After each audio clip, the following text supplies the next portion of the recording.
நபிமார்கள் அழைப்பு பணி செய்கிறார்கள். நபி நூஹ் அழைப்பு பணி செய்கிறார். இறைவனின் பக்கம் மக்களை அழைத்துக் கொண்டே இருக்கிறார். ஆனால் மக்கள் எல்லோரும் அவர்களை வெறுக்கிறார்கள், புறக்கணிக்கிறார்கள், பொய்யர் என்கிறார்கள், சூனியக்காரர் என்கிறார்கள். என்ன நினைத்துக் கொண்டார்கள் நபிமார்கள்? இனிமேல் நம்மை யாரும் நம்பிக்கை கொள்ளக்கூடியவர்கள் உருவாக மாட்டார்கள் என்று நினைக்கும் போதுதான் ஜாஅஹும் நஸ்ருனா, அல்லாஹ் அவர்களுக்கு உதவி செய்வான். அல்லாஹ் அவர்களை அதுவரை அந்த நம்பிக்கையின்மையை அல்லாஹ் ஏற்படுத்திக் கொண்டே இருப்பான். அந்த நம்பிக்கையின்மை ஏற்பட்டு முடிந்தது என்று நினைக்கும் போது அல்லாஹ் உதவி செய்வான். ஜாஅஹும் நஸ்ருனா. அதனால் அல்லாஹ் ரப்புல் ஆலமீன் ஒரு முஃமினுக்கு சொல்லக்கூடியது, செல், நீ சோதனை வந்தால் துவண்டு உட்காராது, சிரமம் வந்தால் உன்னை அழித்துக் கொள்ளாது. ஏன்? ஒரு முஹ்சின் அப்படி இருக்க மாட்டான். இஹ்சானுக்கும் இதுக்கு என்ன சம்பந்தம்? நீ உள்ளே யோசிச்சீங்கல்ல, இஹ்சானுக்கும் இதுக்கும் என்ன சம்பந்தம் என்று சூரத்துல் அன்கபூத் சொல்கிறது 69வது வசனத்தில், வல்லதீன ஜாஹது ஃபீனா லனஹ்தியன்னஹும் சுபுலனா வ இன்னல்லாஹ லமஅல் முஹ்சினீன். சூரத்துல் அன்கபூத் 69வது வசனம். வல்லதீன ஜாஹது ஃபீனா, எம்முடைய பாதையில் யார் முயற்சி செய்கிறார்களோ, வரக்கூடிய சோதனைகளில், வரக்கூடிய சிரமங்களில், வரக்கூடிய இழப்புகளில் யார் எம்முடைய பாதையில், அதாவது அல்லாஹ்விற்காக, அல்லாஹ்வை நோக்கமாக கொண்டு, அல்லாஹ்வை மனதில் நிறுத்தி யார் முயற்சி செய்கிறார்களோ, நிச்சயமாக நாம் அவர்களின் பாதையை திறந்து வைத்தே தீர்வோம். லனஹ்தியன்னஹும் சுபுலனா. ஏன்?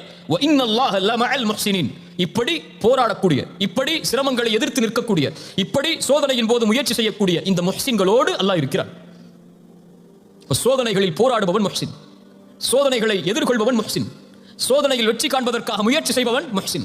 அவன் மனதில் நினைப்பது அல்லாஹ்வுடைய நாட்டம் நடந்திருக்கிறது. ஒவ்வொன்றிற்கும் ஒரு காலம் உண்டு. அந்த காலம் வரும் வரை அவன் காத்திருந்துதான் ஆக வேண்டும். இதுதான் உலகம் சொல்லக்கூடிய பாடம். ஒரு மரம் மரமாக வேண்டும் என்றால் அதற்கென்று ஒரு காலம் இருக்கிறது. ஒரு கட்டிடம் கட்டிடமாக உருவாக வேண்டும் என்றால் அதற்கென்று ஒரு காலம் இருக்கிறது. இந்த உலகத்திலே ஒவ்வொன்றுக்கும் ஒரு காலம் இருக்கிறது. அந்த காலம் வரும் வரை பொறுமையோடு இருந்து முயற்சி செய்பவர்கள் வெற்றி பெறுவார்கள்.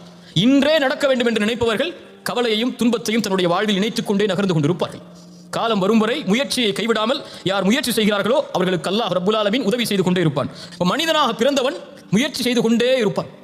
துவண்டு உட்காருவது மனிதனுடைய குணமல்ல.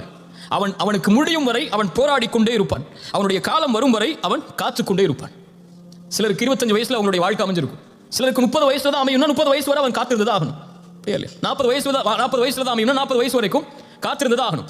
காத்திருக்கக்கூடிய நேரத்தில் யார் அவசரப்பட்டு இன்று ஏன் எனக்கு அவனை போன்ற வாழ்க்கை இல்லை, இன்று ஏன் எனக்கு அவருடைய வாழ்வை போன்ற வாழ்க்கை இல்லை என்று நினைத்தால் அவன் என்ன ஆவான்? முயற்சி செய்ய மாட்டான்.